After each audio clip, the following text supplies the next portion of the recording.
ವಿಘ್ನದ್ವಾಂತ ನಿವಾರಣೈಕತರಣಿ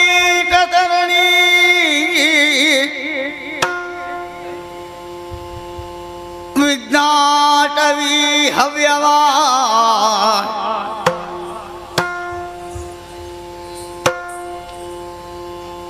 ವಿಘ್ನೌ ವ್ಯಾಳ ಕುಲ ಪ್ರಮತ್ತ ಗರುಡೋ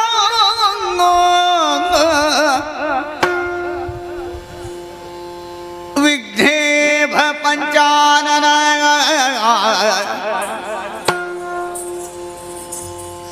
ವಿಘ್ನೋತ್ತುಂಗಗಿರಿ ಪ್ರಭೇದನ ಪವಿ ವಿಘ್ನಾಬ್ಧಿ ಕುಂಭೋದ್ಭವ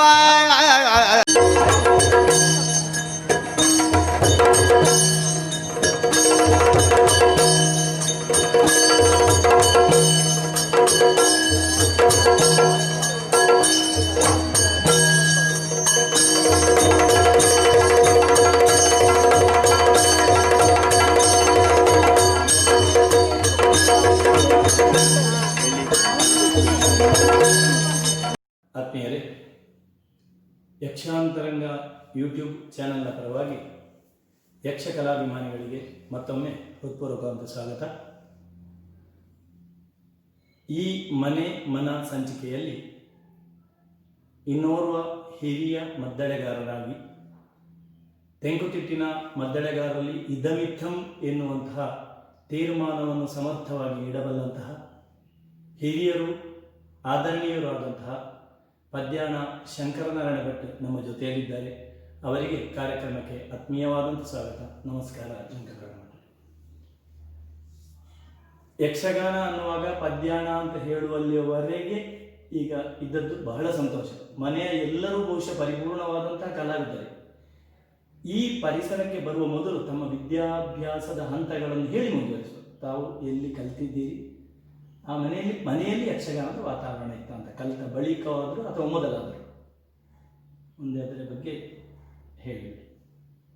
ಒಂದು 7ನೇ ತರಗತಿವರೆಗೆ ನಾನು ಬಾಯರ್ ಶಾಲೆಯ ಹೆದ್ದಾರಿ UP ಸ್ಕೂಲ್ ಅಂತ ಉಂಟು. ಹೆದ್ದಾರಿ UP ಸ್ಕೂಲ್. ಅಲ್ಲಿ ನಾನು 7ನೇ ಕ್ಲಾಸಿನವರೆಗೆ. 7ರಿಂದ ನಂತರ ಹೈಸ್ಕೂಲಿಗೆ ಸತ್ಯಸಾಯಿ ವಿಹಾರಕ್ಕೆ ಹೋದೆ. ಅಲಿಕೆ ಅಲ್ಲಿ ಹೈಸ್ಕೂಲ್ ಅಭ್ಯಾಸ ಆಯಿತು. PUC ಅಲ್ಲೇ ಮುಗಿಸಿದ? PUC ವಿವೇಕಾನಂದ ಕಾಲೇಜಿಗೆ, ಪುತ್ತೂರು ವಿವೇಕಾನಂದ. ಆಮೇಲೆ ಡಿಗ್ರಿಯನ್ನು ಮಹಾವೀರ ಕಾಲೇಜಿಗೆ ಮಾಡಿದ್ದು. ಮಹಾವೀರ ಕಾಲೇಜಲ್ಲಿ. ಸರಿ. ಈ ಸಂದರ್ಭದಲ್ಲಿ ನಿಮ್ಮ ಮನೆಯಲ್ಲಿ ಏನಾದರೂ ಯಕ್ಷಗಾನದ ಕಾರ್ಯಕ್ರಮಗಳು, ವಾತಾವರಣ ಏನಾದರೂ ಇತ್ತ? ನಮ್ಮ ಮನೆಯಲ್ಲಿ ನನ್ನ ದೊಡ್ಡಪ್ಪನ ಮಗ ಅಣ್ಣ, ಅದೇ ಈಗ ಗಣಪತಿ ಭಟ್ ಭಾಗವತ ಅಪ್ಪ, ಅವರು ನನಗೆ ಅಣ್ಣ. ಅವರಿಂದ ನಾನು ಇದರ ಮದ್ದಳೆಯ ಬಾಲಪಾಠವನ್ನು ಅವರಿಂದ ಅಭ್ಯಾಸ ಮಾಡಿದ್ದೆ ಬಾಲ್ಯದಲ್ಲಿ. ನಂತರ ಕಾಲೇಜಲ್ಲಿರುವಾಗ ಕಾಲೇಜಿಗೆಲ್ಲ ಕೆಲವು ಯಕ್ಷಗಾನ ಕಾರ್ಯಕ್ರಮಗಳು ಆಗ್ತಿತ್ತು. ಆವಾಗ ಪ್ರಾಕ್ಟೀಸಿಗೆ ನಾನೇ ಮೊದಲೇ ಬಾರಿಸುತ್ತಿದ್ದೆ. ಅವಾಗ ಬಾಲ್ಯದಲ್ಲಿ ಕಲಿತ, ಎಳವೆಯಲ್ಲಿ ಕಲಿತ ಈ ವಿದ್ಯೆ ಅಲ್ಲಿ ನನಗೆ ಪ್ರಯೋಜನಕ್ಕೆ ಬಂತು. ಆಮೇಲೆ ಆ ಕಾಲದಲ್ಲಿ ನಾನು ವೇಷವನ್ನು ಮಾಡ್ತಿದ್ದೆ. ಕಿರೀಟ ವೇಷವೂ ಅಲ್ಲ, ವೇಷ ಮಾಡ್ತಿದ್ದೆ, ಪುಂಡು ವೇಷ ಮಾಡ್ತಿದ್ದೆ. ಸ್ತ್ರೀವೇಷ ಮಾಡ್ತಿದ್ರ ಅಂತ? ಸ್ತ್ರೀವೇಷ ಅಲ್ಲ, ಡ್ಯಾನ್ಸ್ ಮಾಡಿಕೊಂಡಿದ್ದೆ. ಡ್ಯಾನ್ಸ್ ಮಾಡ್ತಿದ್ದೆ, ಭರತನಾಟ್ಯ ಸ್ವಲ್ಪ ಅಭ್ಯಾಸ. ಅದು ಸರಿ. ಅದು ಇದಕ್ಕೆ ಕಾರಣ ನಮ್ಮ ಮಾಸ್ಟರ್ ಕೇಶವ್ ಅಂತ ಇದ್ರು, ಅವರಿಂದ ನಾನು ಭರತನಾಟ್ಯ ಕಲಿತಿದ್ದೇನೆ.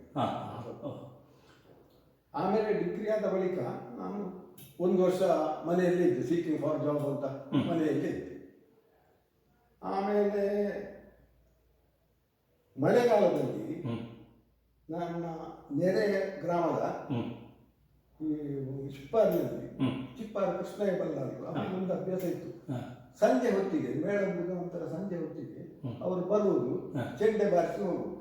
ಇಲ್ಲಿ ಬಾಯರ್ನಲ್ಲಿ ಶಾಲೆಯ ಒಂದು ಮಿತ್ರ ಮಂಡಳಿ ಅಂತ ಒಂದು ಸಂಘ ಇತ್ತು. ಆ ಸಂಘದಲ್ಲಿ ಅವರು ಚೆಂಡೆ ಬಾರಿಸುವ ರೂಢಿ ಇತ್ತು.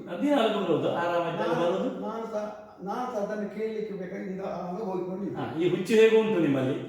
ಹೇಗುಂಟು ನನಗೂ ಅವರಿಗೆ ನನ್ನನ್ನು ಗೊತ್ತಿಲ್ಲ. ನನಗೆ ಅವರ ಪರಿಚಯ ಉಂಟು. ಚಿಪ್ಪಾರ ಕೃಷ್ಣ ಬಲ್ಲ ಒಳ್ಳೆ ಮದ್ದಳೆಗಾರರು. ನನಗೂ ಸಹ ಈ ದಿವಾಸ ಬಾರಿಸುತ್ತಿದ್ರು, ದಿವಾಸಲ್ಲಿ ಹೋಗ್ತಿದ್ದೆ ನಾನು. ಒಂದು ದಿವಸ ನನ್ನ ಹತ್ರ ಕೇಳಿದ್ರು, ನೀನೇನು ಮತ್ತೆ ಬರ್ತೀಯಾ ಅಂತ ಹೇಳಿ. ಆಯ್ತೇನೆ ಅಂತ ಹೇಳಿ. ಆವಾಗ ಗೊತ್ತಿಲ್ಲ, ಸರಿ ಗೊತ್ತಿಲ್ಲ, ಆದ್ರೆ ಕಲ್ತಿದ್ದೇನೆ. ಹಾಗೆ ಅಂತ ಈ ಪ್ರಾಕ್ಟೀಸ್ಗೆ ಬರೆಸುದ, ಅಲ್ಲಿ ಸಣ್ಣ ಸಣ್ಣ ಪುಟ್ಟ ತಾಳಮದ್ದಳೆಗಳಿಗೆಲ್ಲ ಭಾಗವಹಿಸುತ್ತಿದ್ದೆ. ಹಾಗೆ ಅವರು ಕೇಳಿದಾಗ ನನಗೆ ಸಂತೋಷ ಆಯ್ತು. ಮತ್ತೆ ಕೂತವಾಗ ಒಂದೊಂದೇ ಹೇಳಿಕೊಟ್ರು ಅವರು. ಅದು ಹಾಗೆಲ್ಲ ಹೀಗೆ ಅಂತ ನಾನೊಂದು ಪಾಠ ಮಾಡಿ ಆತ್ಮೀಯವಾಗಿ ಹಾಗೆ ಅವರಿಗೆ ಪರಿಚಯ ಆಯ್ತು. ಮತ್ತೆ ಅವರ ಜೊತೆಯಲ್ಲಿ ಕೆಲವು ಕಾರ್ಯಕ್ರಮಗಳಿಗೆಲ್ಲ ಹೋಗ್ಲಿಕ್ಕೆ ಶುರು ಮಾಡಿದೆ. ಹೀಗಾಗಿ ಮತ್ತೆ ಮುಂದುವರಿಯಿತು. ಒಂದು ವರ್ಷ ಆಯ್ತು. ಮತ್ತೆ ಒಂದು ವರ್ಷ ಕಳೆದ ಮೇಲೆ ನನಗೊಂದು ಜಾಬ್ ಆಯ್ತು. ಉಡುಪಿಯಲ್ಲಿ ಒಂದು ರೆಫ್ರಿಜರೇಟರ್ ಕಂಪನಿಯಲ್ಲಿ ಒಂದು ಮ್ಯಾನೇಜರ್ ಪೋಸ್ಟ್ ಸಿಕ್ಕಿತ್ತು. ಹಾಗೆ ಅದರಲ್ಲಿ ಒಂದು ವರ್ಷ ಇದ್ದೆ. ಅದು ಏನಾಯ್ತು ಅಂದ್ರೆ, ಆವಾಗ ನನ್ನ ವಿದ್ಯಾಭ್ಯಾಸದಲ್ಲಿ ಒಬ್ಬರು ಮಿತ್ರರಿದ್ರು, ನಾಗರಾಜ್ ಶೆಟ್ಟಿ ಅಂತ. ವಿಠಲ ಶೆಟ್ಟರ ತಮ್ಮ ನಮ್ಮ ಇವರ ಹೊರಗೆ ಶೆಟ್ಟಿ ಮಗ. ಹಾಗೆ ನಾವು ಕಾಲೇಜಲ್ಲಿ ಇರುವಾಗ ಮಾತಾಡ್ತಿದ್ದೆವು. ನಾನೊಂದು ಮೇಳ ಮಾಡುದು, ನೀವು ವೇಷಕ್ಕೆ, ನೀವು ಸ್ತ್ರೀ ವೇಷ, ನೀವು ಗುಂಡು ವೇಷ, ಹೀಗೆಲ್ಲ ಮಾಡಿಕೊಂಡು ಮಾತಾಡಿಕೊಂಡಿದ್ದು ಕುಶಲೋಪರಿಗಳು. ಹೌದು, ಅದೇ ಅವರು ಅದನ್ನು ಕಾಯಂ ಮಾಡಿದ್ರು, ಮೇಳವನ್ನೇ ಮಾಡಿದ್ರು. ಸೀದಾ ಬಂದು ನಾನಿದ್ದಲ್ಲಿ ಉಡುಪಿಗೆ ಬಂದು, ಶಂಕರ ಭಟ್ರೆ ಎಲ್ಲೊಂದು ಮೇಳ ಮತ್ತೆ ಇಲ್ಲಿ ಬನ್ನಿ. ಆಗ ನಾನು ಎಂತದಕ್ಕೆ ಅಂತ ಹೇಳಿದೆ, ಇದು ಚೆಂಡೆ ಮದ್ದೆ, ಈಗ ವೇಷ ಬರ್ತೀವಿ ಚೆಂಡೆ ಮದ್ದೆ. ಅವರು ವೇಷ ಅಂತ ಸುರುವಿಗೆ ಹೇಳಿದ್ರು, ಚೆಂಡೆ ಮದ್ದೆ. ಆಗ ನಾನು ಚೆಂಡೆ ಮದ್ದೆ ಬಾರಿಸಿದ ನಂತರ ಅವಾಗ ಅಂದಾಜಾಗಿದೆ, ಕೆಲವು ಕಾರ್ಯಕ್ರಮ ನೋಡಿದ ಕಾರಣ ಅದು ಅಭ್ಯಾಸ ಇತ್ತು. ಇವು ಗೊತ್ತು ಜಾತಿ ಹೀರೆ ಗೊತ್ತಿಲ್ಲ, ಎಂಕ್ಲೆಗಾವು ಅದು ಹೀರೆಗಾವು ಬೆತ್ತಾಕಲು ಕಲ್ಲದಾಕ ಟಿಕೆಟಿನ ಆಟ ಅಲ್ವಾ, ಮತ್ತೆ ಜನಗಳು ಜವಾಬ್ದಾರಿಯ ಸ್ಥಾನ ಬೇಡ, ಅದು ಆಗಿಕ್ಕಿಲ್ಲ ಅಂತ ಹೇಳಿ ಮತ್ತೆ ಒತ್ತಾಯ ಮಾಡಿದ್ರು. ಮತ್ತೆ ದಾಕ್ಷಿಣ್ಯಕ್ಕೆ ಬರದ ಒತ್ತಾಯಕ್ಕೆ ದಾಕ್ಷಿಣ್ಯದಲ್ಲಿ ಮೇಳಕ್ಕೆ ಹೋದೆ. ಆದ್ರೆ ನನ್ನ ಉದ್ಯೋಗದ ಒಂದು ಟರ್ನಿಂಗ್ ಪಾಯಿಂಟ್ ಅದು. ಈ ಖಾಸಗಿ ಉದ್ಯೋಗವನ್ನು ಬಿಟ್ಟು ಈ ಉದ್ಯೋಗಕ್ಕೆ ಯಕ್ಷಕಲಾ ವಲಯದ ಈ ಒಂದು ಸೇವೆಗೆ ಬರಲಿಕ್ಕೆ ಒಂದು ಅವಕಾಶ, ಒಂದು ಕಾರಣ. ಅಲ್ಲಿ ನಂತರ ನನಗೂ ಸಹ ಇಂಟ್ರೆಸ್ಟ್, ಅಭಿರುಚಿ ಜಾಸ್ತಿ. ಆ ಮೇಳದ ಹೆಸರು ಕುಂಡಾವ ಮೇಳ. ಈ ಕುಂಡಾವ ಮೇಳದಲ್ಲಿ 3 ವರ್ಷ ಇತ್ತು. ಆಗ ದೊಡ್ಡ ದೊಡ್ಡ ಕಲಾವಿದರಿದ್ರು. ಭಾಗವತರಾಗಿ ಆರಂಭದಲ್ಲಿ ನಿತ್ಯ ಶ್ರೀಪತಿರಾವ್ ಅಂತಿದ್ರು, ಒಳ್ಳೆ ಭಾಗವತ. 2ನೇ ವರ್ಷ ಕೊಕ್ಕಡ ಸುಬ್ರಯಾಚಾರ್ಯ ಅಂತ ಇದ್ರು, ಪ್ರಸಿದ್ಧ ಅವರದ್ದಾಯ್ತು. 3ನೇ ವರ್ಷ ಅಂಗಡಿ ಶ್ರೀನಿವಾಸ ಭಾಗವತ ಅವರ ಜೊತೆ. ಹಾಗೆ ನನಗೆ ಭಾರಿ ಉಪಕಾರ ಆದದ್ದು, ಬೇಕಾದ ಅನುಭವ ಎಲ್ಲ ಸಿಕ್ಕಿತ್ತು. ಮತ್ತೆ ಆ ಕಾಲದಲ್ಲಿ ಈಗಿನ ಹಾಗೆ ಈ ವೇಗಗಳೆಲ್ಲ ಇರಲಿಲ್ಲ. ಒಂದು ಆಡಳಿತದಲ್ಲಿತ್ತು, ಒಂದು ವೇಷಕ್ಕೆ ಈಗ ಹೋಗಬೇಕು ಯಕ್ಷಗಾನದಲ್ಲಿ ಅದರದ್ದೇ ಆದ ಒಂದು ನಡೆಗಳಿತ್ತು. ಹಾಗೆ ಹೋಗ್ತಾ ಇತ್ತು. ಹಾಗಾಗಿ ನನಗೇನು ಕಷ್ಟ ಆಗ್ತಿರ್ಲಿಲ್ಲ. ಹಾಗೆ ಅಭ್ಯಾಸ ಮಾಡಿದ್ದೆ. ಇದು ನನ್ನ ಬೆಳವಣಿಗೆಗೂ ಬಹಳ ಅನುಕೂಲ ಆಯಿತು. 50 ವರ್ಷದ ತಿರುಗಾಟ ಆಯ್ತು. 50 ವರ್ಷದ ಆರಂಭದ ತಿರುಗಾಟದ ಮಧ್ಯದ ಅವಧಿಯಲ್ಲಿ ಮೇಳ ಆದ ಮೇಲೆ ಕರ್ನಾಟಕ ಮೇಳಕ್ಕೆ ಹೋದೆ. ತುಳು ಮೇಳ. ಆಗ ತುಳು ಪ್ರಸಂಗ ಮಾಡ್ತಾ ಇದ್ದೆ. ತುಳು ಅದರಲ್ಲಿ ಕಡಿಮೆ. ಹೌದಾ?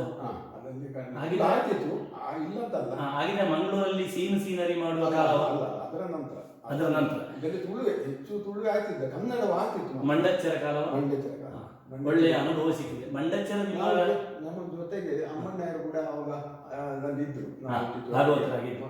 ಅಲ್ಲ, ಅವರು ಭಾಗವತಿಗೆ ಮೊದಲೇಗಾರರಾಗಿ ಬಂದದ್ದು, ಅನಂತರ ಭಾಗವತಿಗೆ ಬಂದವರು. ಈಗ ಮಂಡಚ್ಚರಿಯಿಂದ ನಿಮಗೆ ಸಿಕ್ಕಿದ ಅನುಭವ ಅಪಾರ. ಅವರ ಒಡನಾಟದ ಬಗ್ಗೆ ಸ್ವಲ್ಪ ನೆನಪು ಮಾಡಿಕೊಳ್ತೀರಿ ಏನಾದ್ರು? ಮಂಡಚ್ಚರಿಗೆ ಭಗವತಿಗೆ ಮಾಡುವಾಗ ನಿಮ್ಮನ್ನು ಯಾವ ರೀತಿಯಲ್ಲಿ ಚಂದ್ರದಲ್ಲಿ ಬಹಳ ಪ್ರೀತಿಯಲ್ಲಿ ನೋಡಿದರು ಅವರು ಒಬ್ಬರಾಗಿ ಚಹಾ ಸಾಕು ಕುಡಿಲಿಕ್ಕಿಲ್ಲ. ನಮಗೆ ಕೊಟ್ಟು ತಿನ್ನುವುದು ಅವರ ಅಭ್ಯಾಸ. ಭಾರಿ ಆ ಮಿತ್ರತ್ವಕ್ಕೆ ಅವರಾಗಿದ್ದ ಭಾಗವತರಿಲ್ಲ, ಭಾರಿ ಪ್ರೀತಿಯಲ್ಲಿ ನೋಡಿಕೊಳ್ತಿದ್ರು ಅವರು. ಮತ್ತೆ ರಂಗದಲ್ಲಿ ಹೇಗೆಂದ್ರೆ ಅವರು ಯಾವ ಪದ್ಯಕ್ಕೆ ಯಾವ ರಾಗ ಹಾಕಬೇಕು ಅವರನ್ನು ಬಿಟ್ಟರೆ ಬಾಕಿದ್ರು ಅಷ್ಟು ಚಂದ. ಅವರ ಪದ್ಯಕ್ಕೆ ಹೆಚ್ಚು ಅರ್ಥ ಬೇಡ, ಪದ್ಯದಲ್ಲಿಯೇ 4 ಮಾತು ಆಡಿದ್ರೆ ಸಾಕು, ಅದು ವೇಷ ಮೇಲೆ ಬಿತ್ತು ಅಂತ ಹೇಳಿ ಅವರದ್ದೇ ಒಂದು ಅದು ಕೊಡುಗೆ. ಮಂಡಚ್ಚರ ಶೈಲಿ. ಅದು 1 ವರ್ಷ ಇದ್ದೆ. ಮತ್ತೇನು ನನ್ನ ಆರೋಗ್ಯದ ಇದರಲ್ಲಿ ಆಗದೆ ಆ ಮೇಳವನ್ನು ಬಿಟ್ಟೆ, ಮನೆಯಲ್ಲೇ ಕೂತ್ಕೊಳ್ಳೋದು ಅಂತ ಬಿಟ್ಟೆ. ಆಗ ವರದರಾಯ ಕೈಗಳ ದಿನ ಬಂತು ಸುರತ್ಕಲ್ ಮೇಳಕ್ಕೆ. ನಾನು ಅದಕ್ಕಾಗಿ ಬೇಡ ನನಗೆ ಆಗುದಿಲ್ಲ ಅಂತ ಹೇಳಿದೆ. ಅಲ್ಲ ನೀವು ನೋಡಿ 1 ವರ್ಷ ನೋಡಿ ಹೇಗಾಗ್ತದೆ ನೋಡಿ ಅಂತ ಹೇಳಿ ಒತ್ತಾಯ ಮಾಡಿದೆ. ಸರಿ 3 ವರ್ಷ ತಿರುಗಾಟ ಮಾಡಿದೆ. ಒಂದು ಬಾರಿ ಚೆನ್ನಾಗಿ ನೋಡಿ ಒಳ್ಳೆ ಸಂಬಳ ಕೊಟ್ಟಿದ್ದರು ನನಗೆ. ಆ ಕಾಲದ ಒಳ್ಳೆ ಸಂಬಳ. ಅಂದರೆ ನನ್ನನ್ನು ಅವರು ಒಬ್ಬ ಮೇಳದ ಒಂದು ಆಟದವರ ಹಾಗೆ ಭಾಷೆಯಲ್ಲಿ ಹೇಳುವ ರೂಢಿಯ ಭಾಷೆಯಿಂದ ಹಾಗೆ ನೋಡಲಿಲ್ಲ. ನನ್ನೊಂದು ಕಲಾವಿದ ಅಂತ ಒಂದು ಹಾಗೆ ನೋಡಿದ್ದಾರೆ. ಅದು ಸರಿ. ಸೋತ್ಕಲ ಮೇಳ ಆಯ್ತು. ಈಗ ಆಮೇಲೆ ಪುನಃ ಮೇಳ ಬಿಟ್ಟೆ. ಇನ್ನು ಸಾಕು ಅಂತ ಹೇಳಿ ಮೇಳ ಬಿಟ್ಟೆ. ಅದು ಸರಿ. ಮೇಳ ಬಿಟ್ಟವ ನನ್ನ ನೀವು ಸುಂಕದಗಟ್ಟೆ ಮೇಳ ಬಯಲಾಟಕ್ಕೆ ನನ್ನನ್ನು ಒತ್ತಾಯ ಮಾಡಿ ಬರಲೇಬೇಕು. ಆಗ ನಾನು ಸಹ ಹೇಳಿದೆ ನನಗೆ ಕಷ್ಟ ಆಗ್ತದೆ ಹೋಗುದಿಲ್ಲ ಹಾಗೆ ಹೇಳಿದೆ ನಾನು. ಅಂದ್ರೆ ನನಗೆ ಹೋಲಿಕೆ ಮನಸ್ಸಿರಲಿಲ್ಲ ಬೇಡ ಅಂತ. ಹಾಗೆ ಬೇಡ ಹೇಳಿದೆ. ಒತ್ತಾಯ ಮಾಡಿದ್ರು ಸಂಬಳವನ್ನು ನಾನು ಲೆಕ್ಕಕ್ಕೆ ಮೀರಿ ಸಂಬಳ ಹೇಳಿದೆ. ಅದನ್ನು ಕೊಟ್ಟರು. ಮತ್ತೆ ಇನ್ನು ದಾಖಲೆ ಹೋಗುವ ಅಂತ ಅದು ಸಹ ಅವರು ಹೇಳಿದ್ದಾರೆ 1-2 ದಿವಸಕ್ಕೆ ಬನ್ನಿ ಅಂತ. ಮೇಳದ ಮೊದಲಗಾರರು ಇನ್ನೂ ಆಗಲಿಲ್ಲ. ಹಾಗಾಗಿ 2 ದಿವಸಕ್ಕೆ ಹೋದೆ. ನಾನು ಅವಾಗ ಆ ಕಾಲದಲ್ಲಿ ಬೈಕೆಲ್ಲ ಇತ್ತು. ನಾನು ಈ ಯಕ್ಷಗಾನ ಬಯಲಾಟಕ್ಕೆ ಹೋಗುವವರಲ್ಲಿ ಬೈಕಿನಲ್ಲಿ ಹೋದ್ರೆ ನಾನೇ ನೋಡಿದ್ದೇನೆ ನೀವು ಬರುವುದು. ಹಾಗೆ ಅವರು ನಾನು ಡೈಲಿ ಹೋಗಿ ಬರ್ತಿದ್ದೆ. 1 ವಾರ ಆಯ್ತು ಮಾತಾಡುದಿಲ್ಲ. ಕೇಳಿ ಇನ್ನೇನು ನಾನು ಬರುದಿಲ್ಲ ಇನ್ನು. ಅಲ್ಲ ಇನ್ನೊಂದು 15 ದಿವಸ ನೀವು ಬನ್ನಿ. 15 ದಿವಸ ಹೋಗ್ತದೆ. ದಾಕ್ಷಿಣ ಆಡಲಿಲ್ಬಾರ್ದು. ನಮಗೆ ಕಲೆಯ ಮೇಲಿನ ಪ್ರೀತಿಯಲ್ಲಿ ಒಪ್ಪಿದೆ. ಈಗ 15 ದಿವಸ ಬಿಟ್ಟು 1 ತಿಂಗಳಾದ್ರೆ ಮಾತಾಡುದಿಲ್ಲ ಇಲ್ಲ. ಮತ್ತೆ ಕಾಯಂ ಆಯ್ತು. ಮತ್ತೆ ಸಂಬಳ ಒಳ್ಳೆ ಸಂಬಳ ಕೊಟ್ಟು ಏನು ತೊಂದರೆ ಮಾಡಲಿಲ್ಲ. ಹಾಗೆ ಅದರಲ್ಲಿ ದಿವಸ ಒಂದು 10 ವರ್ಷ ಇದೆ. ಹೌದಪ್ಪ. ಅದರಲ್ಲಿ ಅಲ್ಲ ತುಳು ಆಗ್ತಿತ್ತು, ಪೌರಾಣಿಕವಾಗ್ತಿತ್ತು, ತಿಮ್ಮಪ್ರೈಗಳು ಭಾಗವತರಿದ್ರು. ತಾಳೆಲ್ಲ ಅಷ್ಟು ನಿಘಂಟಿತ್ತು ಅವರು. ಹಾಗೆ ನನಗೂ ಉಪಕಾರ ಆಯಿತು, ನನ್ನಿಂದಾಗಿ ಅವರಿಗೂ ಉಪಕಾರ ಆಯಿತು. ಆ ಕಾಲದಲ್ಲಿ ಮಾತ್ರ ನನಗೆ ಅದು ಏನು ಗೊತ್ತಿಲ್ಲ. ನನಗೆ ಅದು ಎಂಥದ್ದು ಗಾಡಿ ಗಿಫ್ಟ್ ಅಂತ ಹೇಳಬೇಕು. ನನಗೆ ಗ್ರಹಿಸಿದ್ದು ಬರ್ತಿತ್ತು ಮೊದಲ ರಂಗದಲ್ಲಿ. 1 ವರ್ಷ ನನಗೆ ಕುಂಡಮೇಳದಲ್ಲಿ ಕಷ್ಟ ಆಗಿದೆ. ಆಮೇಲೆ ಏನು ತೊಂದರೆ ಆಗಿಲ್ಲ. ಹಾಗೆ ಅದರಲ್ಲಿ ಒಂದು 10 ವರ್ಷ ತಿರುಗಾಟ ಮಾಡಿದೆ. ಆಮೇಲೆ ಮೇಳ ಇನ್ನು ಸಾಕು ಅಂತ ಹೇಳಿ ಬಿಟ್ಟೆ ಪುನಃ. ಅಂದರೆ ಮದುವೆ ಆಯಿತು ನನಗೆ. ಹಾಗೆ ಇನ್ನು ಬೇಡ, ಕೃಷಿ ಉಂಟು ಮನೆಯಲ್ಲಿ. ಕೃಷಿ ಉಂಟು, ಕೃಷಿ ಅದು ಮತ್ತೆ ಅಭ್ಯಾಸ ಮಾಡಬೇಕು ಅಷ್ಟೇ. ಮತ್ತೆ ಹಾಗೆ ನಾನು ಮನೆಯಲ್ಲೇ ಇದ್ದೆ. ಆವಾಗ ಕಟೀಲು ಮೇಳದಿಂದ ನನಗೆ ಕರೆ ಬಂತು. ಬರಲೇಬೇಕು. ಅದಕ್ಕೂ ಸಹ ನಾನು ಒಪ್ಪಲಿಲ್ಲ. ಶುರುವಿಗೆ ಆರಂಭದಲ್ಲಿ ಒಪ್ಪಲೇ ಇಲ್ಲ, ಬೇಡ ನಾನು ಬರುವುದಿಲ್ಲ ಅಂತ. ಅದು ಕೊನೆಗೆ ಹೇಳುವಾಗ ಒತ್ತಾಯ ಮಾಡಿದ್ದಕ್ಕೆ ನೀವು ನಾನು ಹೇಳಿ ಆಗಿದೆ, ಹಾಗಾಗಿ ಬನ್ನಿ ನೀವು ಬರುವುದಿಲ್ಲ ಅಂತಾದರೂ ಹೇಳಲಿಕ್ಕೆ ಬನ್ನಿ ಅಂತ ಹೇಳಿದ್ರು. ಹಾಗೆ ಹೋದೆ ನಾನು ವಿಠಲ ಶೆಟ್ಟರಲ್ಲಿ ಮಾತಾಡಲಿಕ್ಕೆ. ಅವರು ಬಂದ ಕೂಡಲೇ ಅವರು ಗೌರವ ಕೊಟ್ಟೆ ಮಾತಾಡಿದ್ದಾರೆ ನನಗೆ. ಹಾಗೆ ಮಾತಾಡಿ ಕೊನೆಗೆ ಆಂಡಪ್ಪಗ ಹಾಗಾದ್ರೆ ನಾಳ್ದು ಸೇವೆಗೆ ಬನ್ನಿ ಅಂತ ಹೇಳಿ. ಅಲ್ಲ ನಾನು ಮೇಳಕ್ಕೆ ಬರುವುದಿಲ್ಲ. ಅವರು ಬಾರಿಕೆಲ್ಲ ಕರೆಸಿ ಕೊಟ್ಟರು. ಒಳ್ಳೆ ಚಂದ ಫೆಮಿಲಿಯರ್ ಆಗಿ ಮಾತಾಡಿದ್ರು. ಮಂಡ್ಯಚರ ಸಂಗತಿ ಎಲ್ಲ ನನಗೆ ಮಂಡ್ಯಚರು ಬಹಳ ಪ್ರೀತಿ ಅಂತ ಗೊತ್ತು. ಇದನ್ನು ಹೇಳಲೇ ಇಲ್ಲ ಅವರು. ಹೇಳಕ್ಕೆ ಬೇಕು ಅಂತ ಹೇಳಲೇ ಇಲ್ಲ. ಹೋಗ್ತೇನೆ ಅಂತ ಹೇಳುವ. ಆಮೇಲೆ ನೀವು ನಾಡ್ದು ಕಾಣುವುದು ಸೇವೆ ದಿವಸ. ಅಲ್ಲ ನಾನು ಮೇಳಕ್ಕೆ ಬರುವುದಿಲ್ಲ. ಅಲ್ಲ ತೊಂದರೆ ಇಲ್ಲ, ನಿಮಗೆ ತೊಂದರೆ ಇಲ್ಲ. ನನಗೆ ಕಷ್ಟ ಆಗಿತ್ತು. ನಾನು ಇನ್ನೊಂದು ಜನ ಮಾಡುವ, ನಮ್ಮ ಆಚಾಶಕ್ತಿಯಲ್ಲಿ ಜನ ಇದ್ದಾರೆ, ಬರ್ಲಿಕ್ಕೆ ಹೇಳಿದ್ರೆ ಆಯ್ತು, ಏನು ತೊಂದರೆ ಇಲ್ಲ ಬನ್ನಿ. ಅಲ್ಲ ಜನ ಮಾಡಿದ್ರು ಸಹ ನನಗೆ ಹೋಗಿ ಬರ್ಲಿಕ್ಕೆ ಇದಕ್ಕೆಲ್ಲ ಆಯ್ತು. ಅಲ್ಲ ನೀವು ಅರ್ಧ ದಿನ ನಂತರ ಬಂದರೆ ಸಾಕು. ನಾನು ಹೇಳಿದ್ದಕ್ಕೆ ಉತ್ತರ ಕೊಟ್ಟಿದ್ದಾರೆ. ನಾನು ಬರಲೇಬೇಕು ಅಂತ ಹೇಳಿದೆ. ಮತ್ತೆ ಅಷ್ಟು ಹೇಳುವ ಮತ್ತೆ ಮನಸ್ಸಿಗೆ ನನಗೂ ಸಹ ಖಂಡಿಸಿ ದೇವರ ಸೇವೆ. ಹಾಗೆ ಮತ್ತೆ ಅದರಲ್ಲಿ ಒಂದು 10 ವರ್ಷ ತಿರುಗಾಟ ಮಾಡಿ 10 ವರ್ಷ ತಿರುಗಾಟ ಮಾಡಿ ಇನ್ನು ಸಾಕು, ತಿರುಗಾಟ ಸಾಕು ನಿಲ್ಲಿಸಿದೆ. ಅದು ಎಲ್ಲ ನಿಲ್ಲಿಸಿದ್ದೆ. ಆವಾಗ ಕದ್ರಿ ಮೇಳ ಅಂತ ಒಂದು ಜನ್ಮ ನನ್ನ ಕ್ಲಾಸ್ ಮೆಟ್ಟವರು ಮೇಲಂಟರು, ಲಕ್ಷ್ಮೀಶ ಮೇಲಂಟರು ಅಂತ ಮೇಳ ಮಾಡಿದ್ರು. ಕದ್ರಿ ಅವರು ನಾವು ಒಟ್ಟಿಗೆ ಕಾಲೇಜಲ್ಲಿ ಇದ್ದವರು. ಅವರೆಂತ ಮಾಡಿದ್ರು, ನನ್ನನ್ನು ಯಾರು ಹೇಳಿದ್ರು ಅವರಿಗೆ, ಯಾರು ಇದ್ದಾರೆ ಊರಿನಲ್ಲಿ ಇದ್ದಾರೆ ಅಂತ ಹೇಳಿದ್ದಾರೆ. ನಾನು ಹೇಳಿದೆ, ನನಗೆ ಬರ್ಲಿಕ್ಕೆ ಆಗುದಿಲ್ಲ. ಆಗ ಬಲೆ ಒಟ್ಟಿಗೆ ನಮ್ಮ ಒಟ್ಟಿಗೆ ಬಂದು ತೂಕ ಇಂಚಾಪು ತೂಕ ಅಂತ ಒತ್ತಾಯ ಮಾಡಿದ್ರು. ಎಷ್ಟು ತಪ್ಪಿಸಿದ್ರು ಅವರು ಕೇಳಲಿಲ್ಲ. ಕೊನೆಗೆ ನಾನು ಇಂಥ ಒಂದು ಹೇಳಬೇಕಲ್ಲ, ಸಂಬಳ ಹೇಳಿದೆ. ಅದಾದ ನೋಡ ಅವರು ಅದಕ್ಕೂ ಒಪ್ಪಿದ್ರು. ಆ ಕಾಲದಲ್ಲಿ ಹೈಯೆಸ್ಟ್ ಸಂಬಳ ಪಡೆದವ ನಾನು ಹಿಮ್ಮೇಳದಲ್ಲಿ. ಹೌದಲ್ಲ? ಖಂಡಿತ ಅದು ಎಲ್ಲ ಇದರಲ್ಲಿ ಒಟ್ಟಿಗೆ ಅಲ್ಲ, ಅಷ್ಟು ನನ್ನನ್ನು ನೋಡಿಕೊಳ್ತೀನಿ ನಾನು. ಹೌದಾ? ಮೇಳದಲ್ಲಿ ನಾವು ಒಂದು ಉದಾಸೀನವಿಲ್ಲ, ತೊಂದರೆ ಇಲ್ಲ. ಖಂಡಿತ. ಹಾಗೆ ಅದರಿಂದ ಮತ್ತೆ 3 ವರ್ಷ ಆಗಿದ್ದು ನೋಡಿ, ಅದು 3 ವರ್ಷ ಇದೆ. ಮತ್ತೆ ಕುಂಟಾರ ಮೇಳಕ್ಕೆ ಅದಕ್ಕೆ ಹೋದೆ, ಅದರಲ್ಲಿ ಒಂದೇ ವರ್ಷ. ಮತ್ತೆ ಎಡನೀರು ಮೇಳ ಶುರುವಾಯಿತು, ಅದಕ್ಕೂ ಹೋಗ್ಲಿಕ್ಕೆ ಹೇಳಿದ್ರು. ಎಡನೀರು ಮೇಳ ಹಾಗೆ 1 ವರ್ಷ ಹೋಗಿ ಬಿಟ್ಟೆ ಬೇಡ ಅಂತ. ಮತ್ತೆ ಶಾಮಠ ಮಾಡಿದ್ರು ಮೇಳ, ಹೊಸನಗರ ಮೇಳ. ಅಲ್ಲಿ ನೋಡ್ತಾ ಪುನಃ ನನ್ನ ದಿಗ್ವಿಜಯ ಪ್ರಾರಂಭ ಆಯಿತು. ಅದು 10-25 ವರ್ಷ ಮೊನ್ನೆವರೆಗೆ ಅದೆಲ್ಲ ಇದ್ದವ. ಇದ್ದೇನೆ. ಹಾಗೆ ನನ್ನ ತಿರುಗಾಟದ ಅನುಭವ ಒಳ್ಳೆದೇ ಇಲ್ಲ. ಈಗ ನಿಮ್ಮ ತಿರುಗಾಟದ ಸಂದರ್ಭದಲ್ಲಿ ಆರಂಭದ ಕಾಲದಲ್ಲಿ ನೀವು ಮೊದಲೇ ಕಲಿತಾ ಇದ್ದಾಗ ಚಿಪ್ಪಾರನವರು ಕಲಿತೆ ನಿಮ್ಮನ್ನು ಕರೆದು ಪ್ರೋತ್ಸಾಹಿಸಿದವರು. ಚೆಂಡೆ ಅವರ. ಹೌದು ಹೌದು. ಈಗ ನನ್ನ ಪ್ರಶ್ನೆ ಏನು ಅಂತ ಹೇಳಿದರೆ, ಒಂದು ದಿನ ಅನೇಕರಿಗೆ ಅನುಭವ ನಾವು ಕಲಿತಾ ಇರೋ ಸಂದರ್ಭದಲ್ಲಿ ಹಿರಿಯ ಭಾಗವತರು ಭಾಗವತಿಗಳು ಇರ್ತಾರೆ, ಇನ್ನೊಬ್ರು ಬರ್ತಾರೆ ಅಂತ ಹೇಳುವಾಗ ಬಾರದೆ ನೀವು ಕೂತು ಅವರಲ್ಲಿ ಇಂತಹ ಅನುಭವಗಳು ಏನಾದರೂ ಉಂಟ ಸಣ್ಣದು? ಮತ್ತು ಈಗ ಏನಾದರೂ ಹೆದರಿ ಹಿರಿಯ ಭಾಗವತರಿಗೆ ಬಾರಿಸಿದ್ದು ಆ ರೀತಿಯ ಅನುಭವ ಏನಾದರೂ ಆಗಿದ್ರೆ? ನನಗೆ ಆ ಅನುಭವವೇ ಆಗಲಿಲ್ಲ. ಯಾಕೆಂದ್ರೆ ಎಲ್ಲಾ ಹಿರಿಯ ಭಾಗವತರುಗಳಿಗೂ ನಾನೇ ಮೆಚ್ಚುಗೆ ಆದ ಮೊದಲೆಗಾರ. ನನ್ನನ್ನೇ ಹೇಳ್ತಿದ್ರು. ಈಗ ಅಗರಿಯವರ ಹತ್ರ ಕೇಳಿದ್ರು ಸಹ ಅವರು ಯಾರಾದಿತ್ತು ಅಂತ ಹೇಳಿದ್ರೆ ಮಧ್ಯಾಹ್ನ ವೆಂಕಟರಮಣ ಮಠರು ಅಂತ ಇದ್ದಾರೆ ಅವರು, ಅವನನ್ನು ಹೇಳಿ ಅಂತ ಹಾಗೆ ಹೇಳ್ತಿದ್ರು. ಮಂಡ್ಯಚರು ಹೇಗೆ ತಿರುಗಾಟ ಒಟ್ಟಿಗಿತ್ತ ಬಲಿಪ್ಪರು ಹಾಗೆ ನನಗೆ ಒಳ್ಳೆ ಇದರಲ್ಲಿ ಗೌರವವೇ ಕೊಡ್ತಿದ್ರು. ಅಂದ್ರೆ ನನಗೆಲ್ಲ ನಮ್ಮ ಮನೆತನಕ್ಕೆ ಈ ಮಧ್ಯಾಹ್ನ ಮನೆತನ ಅದು ಮೊದಲಿಂದಲೇ ಯಕ್ಷಗಾನಕ್ಕೆ ಹೆಸರುವಾಸಿ. ಅದೇ ಕುಟುಂಬದಲ್ಲಿ ಹುಟ್ಟಿದ, ಮನೆಯಲ್ಲಿ ಹುಟ್ಟಿದವ. ನನ್ನ ದೊಡ್ಡ ಪುಟ್ಟನಾರಾಯಣ ಭಾಗವತರು ಅಂತ ಒಳ್ಳೆ ಪುಟ್ಟನಾರಾಯಣ ಭಾಗವತರು ಗೊತ್ತುಂಟು. ನಮ್ಮ ಕೊಲ್ಲಂಗಾನದಲ್ಲಿ ಒಂದು ವೇದಿಕೆಯಲ್ಲಿ ಅವರಿಗೆ ಪುಟ್ಟನಾರಾಯಣ ಭಾಗವತರು ವೇದಿಕೆ ಅಂತೇಳಿ ಹಾಕ್ತಾ ಇರ್ತಾರೆ. ನನ್ನ ದೊಡ್ಡಪ್ಪ ಗಣಪತಿ ಭಟ್ಟರಿಗೆ ಅಜ್ಜ, ತಂದೆ ನನಗೆ ದೊಡ್ಡ. ಈಗ ಪೌರಾಣಿಕದಲ್ಲಿ ನಿಮ್ಮ ಅನುಭವ ಅಸಂಖ್ಯಾತ, ಅದರಲ್ಲಿ ಹೇಳಲಿಕ್ಕೆ ಇಲ್ಲ. ದೇವಿ ಮಹಾತ್ಮೆ ಆರಂಭದ ದಿನಗಳಲ್ಲಿ ಈಗ ನೀವು ನಡೆ ಹೇಳಿದಾಗಿಯೂ ಈಗ ಹೇಳಿ ಪ್ರಯೋಜನ ಇಲ್ಲ, ಅದರ ಬಗ್ಗೆ ವಿಮರ್ಶೆಯೇ ಬೇಡ ನಮಗೆ. ಹಾಗೆ ದೇವಿ ಮಹಾತ್ಮೆಯು ಕೆಲವು ಬದಲಾವಣೆಯನ್ನು ಕಂಡಿದೆ. ಈಗ ಉದಾಹರಣೆ, ದೇವಿ ಕೂತುಕೊಳ್ಳುವಾಗ ಮೊದಲು ತೊಟ್ಟಿಲಿಲ್ಲ ಆಯಿತು, ನಿಮಗೆ ಗೊತ್ತಿಲ್ಲ, ನೀವೆಲ್ಲೂ ಸ್ಟೂಲ್ ಇಟ್ಟು ಅದರಲ್ಲಿ ಇರ್ತಿದ್ದಂತೆ. ಈಗ ಶೃಂಗಾರ ಎಷ್ಟಾಗಿದೆ ಅಂತೇಳಿ ನಿಮಗೆ ಗೊತ್ತು, ನಾನು ಹೇಳಿದ್ದಕ್ಕಿಂತಲೂ.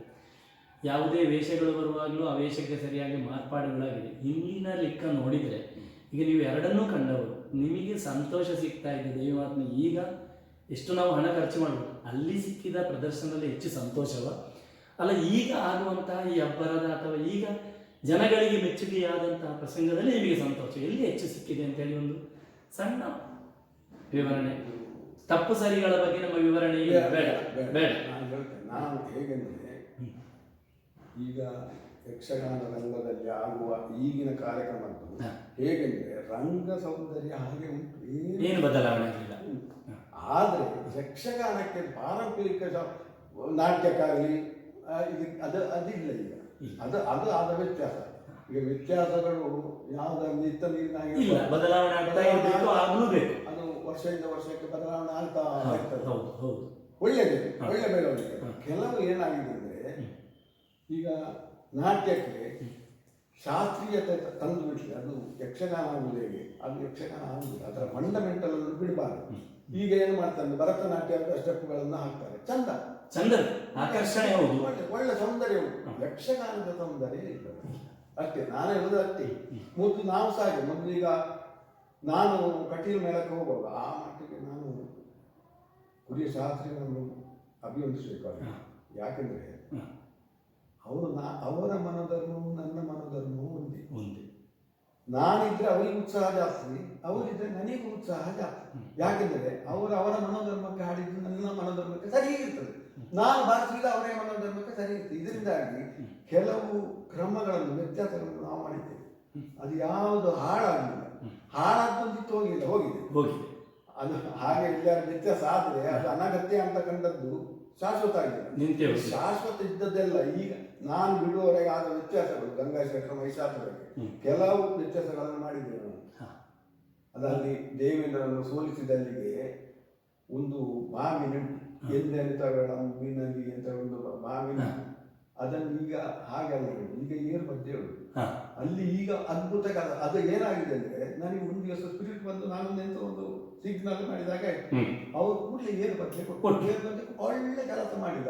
ಇವನು ಮಾಡಿದ ಒಟ್ಟಿಗೆ ಫಲಗಳು ಎಲ್ಲ ಸೇರಿ ಶಂಕರ ದುರ್ಗರು ಎಲ್ಲ ಒಟ್ಟಿಗೆ ಕೆಲಸ ಮಾಡಿದ್ರಲ್ಲ, ಅದು ಶಾಶ್ವತ ಇವತ್ತಿಗೂ ಇರುತ್ತದೆ.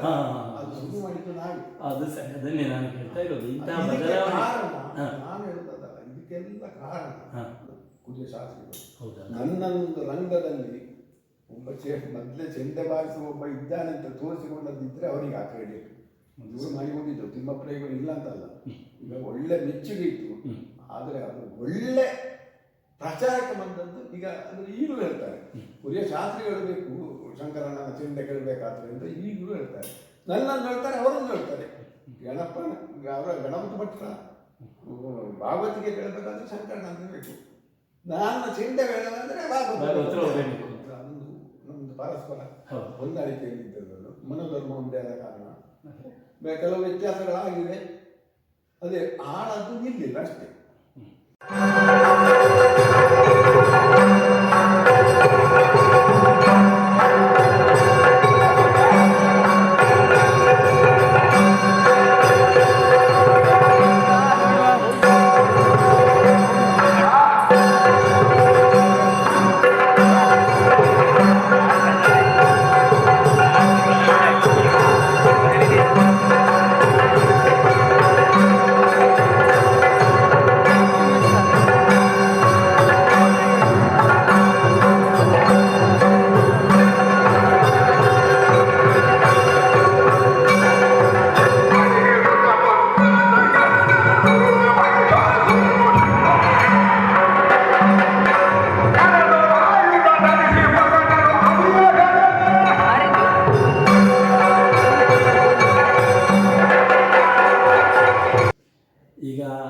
ವಯಸ್ಸು 70ರ ಮೇಲೆ ದಾಟಿದೆ ನಿಮಗೆ. ಈಗ 71 ಬರಿಬ್ಬರಿಗೆ 80ರ ಮೇಲಾಯಿತು.